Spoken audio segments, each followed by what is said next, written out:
Halo semuanya, perkenalkan nama saya Dedi Kurnianta Sembiring. Saya mahasiswa jurusan S1 Fisika, Fakultas Sains dan Matematika, Universitas Diponegoro. Universitas Diponegoro atau biasa disingkat UNDIP adalah sebuah perguruan tinggi negeri di Indonesia yang berlokasi di Semarang, Jawa Tengah. Saat ini UNDIP telah memiliki 11 fakultas dan 2 sekolah.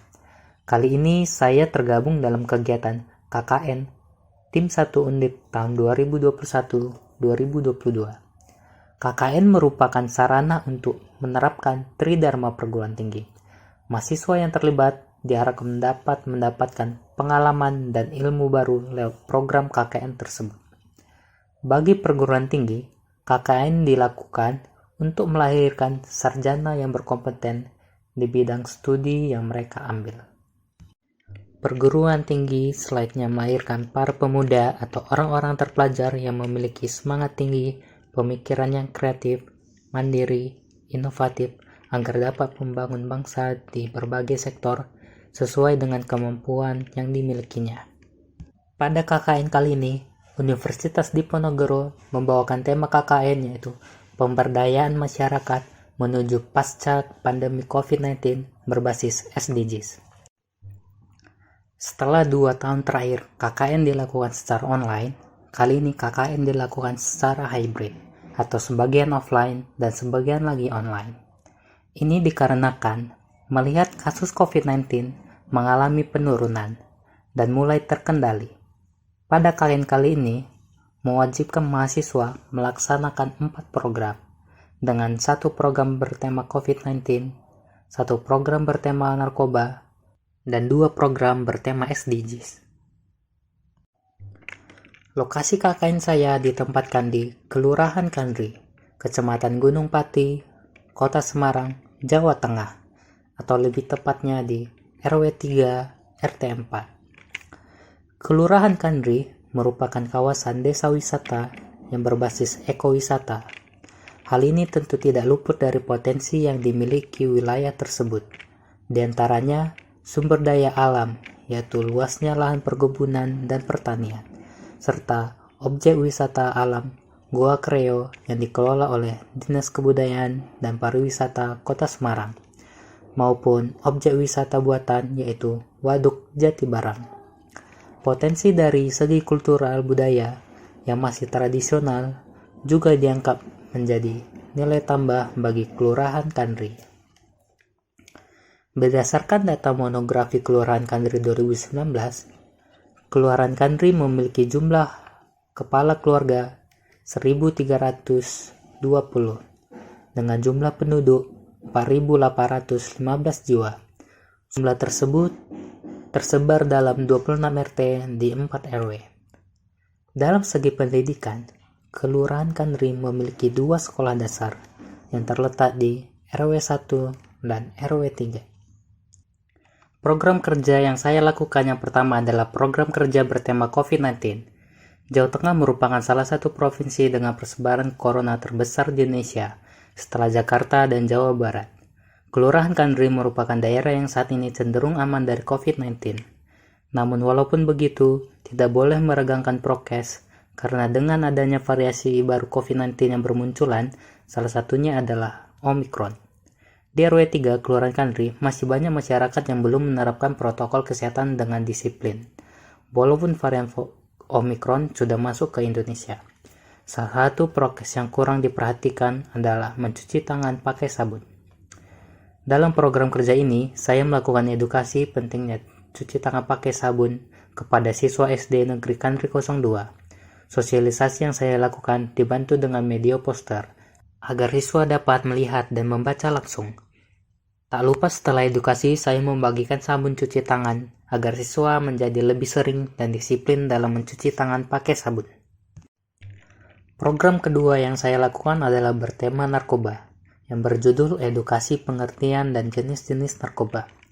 Maksud dari program kerja ini adalah agar masyarakat teredukasi tentang bahaya dari narkoba, mulai dari pengertian dan jenis-jenis narkoba.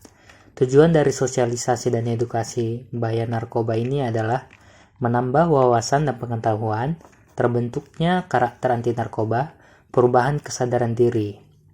Sasaran dari program kerja ini adalah remaja atau Karang Taruna Kelurahan Kandri RW 3, dikarenakan masa-masa remaja adalah masa yang paling rentan terhadap penyalahgunaan narkoba dan sedang mencari jati diri. Program ketiga yang saya lakukan adalah bertema SDGs, yang berjudul Bimbingan Belajar Matematika bagi siswa SD di Kelurahan Kandri RW 3. Karena menurunnya kualitas pendidikan siswa SD Kandri 02 akibat pembelajaran secara online selama kurang lebih 2 tahun, maka diperlukan bimbingan belajar di luar jam sekolah, agar siswa mendapatkan tambahan jam belajar yang cukup untuk mengejar ketinggalan materi, terutama matematika. Bimbingan dilakukan dengan membagikan soal-soal matematika yang sudah dicetak sebelumnya, sesuai dengan tingkat pendidikan, dan soal-soal akan dikerjakan bersama agar siswa lebih mengerti. Tujuan dari program kerja ini adalah siswa SD Kandri 02 menjadi lebih pintar, lebih terlatih, lebih cermat, teliti dalam mempelajari dan mengerjakan soal-soal matematika. Program keempat yang saya lakukan adalah bertema SDGs yang berjudul Edukasi Bahaya Radiasi Sinar Biru dari Gadget bagi siswa SD di Kelurahan Kandri RW 3. Dikarenakan di masa pandemi banyak kegiatan yang mengharuskan dilakukan secara online, diperlukan edukasi tentang bahaya paparan sinar radiasi secara berlebihan yang mereka dapatkan dari gadget yang mereka pakai. Untuk mempermudah edukasi, digunakan media poster agar siswa dapat melihat secara langsung. Tujuan program kerja ini adalah siswa mengetahui apa itu sinar biru, apa bahaya paparan sinar biru, dan bagaimana tips agar mata tidak mudah mengalami stres saat menggunakan gadget. Sasaran dari program kerja ini adalah siswa SD Kandri 02. Dan yang terakhir, berikut saya tampilkan testimoni dari Pak RW 3 Kelurahan Kandri. Bismillahirrahmanirrahim. Assalamualaikum warahmatullahi wabarakatuh. Perkenalkan, nama saya Danu Kasno, selaku RW 3 Kelurahan Kandri, Kecamatan Bupati. Untuk kesan-kesan ataupun pesan saya selama mas-mas mbak-mbak KKN ini di RW 3, saya sebelumnya mengucapkan banyak terima kasih karena banyak sedikit ini sudah membantu di RW 3. Dan untuk kedepannya mudah-mudahan setelah belajar KKN di RW 3 ini, setelah kondur sampai ke bangku sekolah lagi ataupun ke kampus nanti untuk melanjutkan belajar, dan mudah-mudahan sampai sukses, dan setelah sukses bisa bekerja yang layak. Dan saya hanya bisa mengucapkan begitu saja. Mungkin kurang dan lebihnya mohon maaf yang sebesar-besarnya. Dan kami ucapkan banyak-banyak terima kasih selama KKN di RW 3 ini, mas-mas mbak-mbak, karena keterbatasan waktu yang begitu singkat, dan saya sendiri tidak bisa mantul, khususnya warga Talun Kacang, dan pribadi saya mohon maaf yang sebesar-besarnya. Saya akhiri. Wassalamualaikum warahmatullahi wabarakatuh.